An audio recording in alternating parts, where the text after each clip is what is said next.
Now for this technique, I want to get another base 1 break in the spine. Only this time I want to get it from a different angle.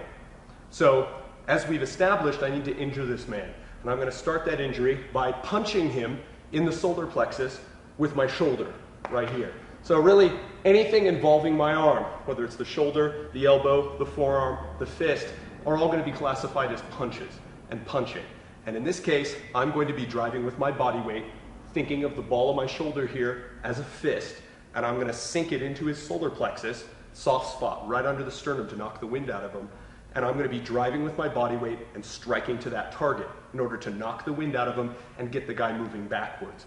Now as I do that strike, I'm going to reach behind his knees and simply pick his knees up as I stand up into a right forward stance. And that's going to take the man down. So from here, I'm going to punch with this shoulder into the solar plexus and pick the legs up to slam him down flat on his back, flat backing him, knocking the wind out of him, as if I didn't already with the shoulder to the solar plexus. Now I know I've knocked the wind out of him.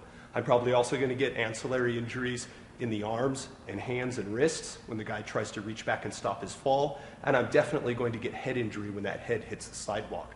Now from here, I have a hold of the back of the knees. I'm simply going to step in with my left leg, get his knees right next to my hips here so that I can hang onto them with my hands, and I'm not using muscular strength at this point. In fact, I haven't had to use muscular strength to put this guy down yet. From here, I'm going to rise up and pivot into my right forward stance, and that's going to cause the guy to come up just like this.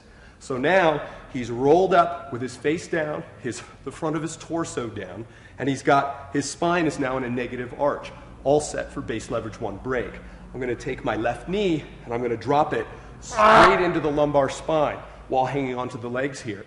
Now, in real life, I'm going to drop my knee all the way to the floor. So I'm going to make his pelvis touch the floor with my knee on top of him. What we'll end up with is something along these lines in terms of follow through. However, I will have the legs still up here, giving me a base leverage 1 break in the spine. From there, I rise up and I walk away. So I'm going to start by striking him into the solar plexus with my shoulder, like a punch. I'm going to think of it as a punch. I'm going to execute it as a punch because I want to hurt this man. Because once I get that spinal reflex, I'm going to put him off balance. His body's going to move for me. I don't have to do as much work to get the guy moving. Once he's moving backwards slightly, striking him here, above the center of gravity, it's going to lever him backwards. The guy's going to want to take a step back. He won't be able to because I'll have a hold of his legs. And I'll simply rise up.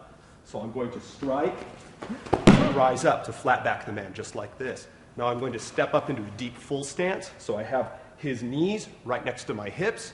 My back is straight. I'm not lifting with my arms. I'm not lifting with my body strength. I'm simply using my legs.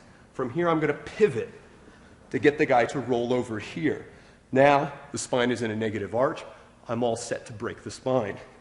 The knee drops down into the spine, and I get past that 30 degrees because from here, I'm going all the way to the ground with this knee drop to get that break.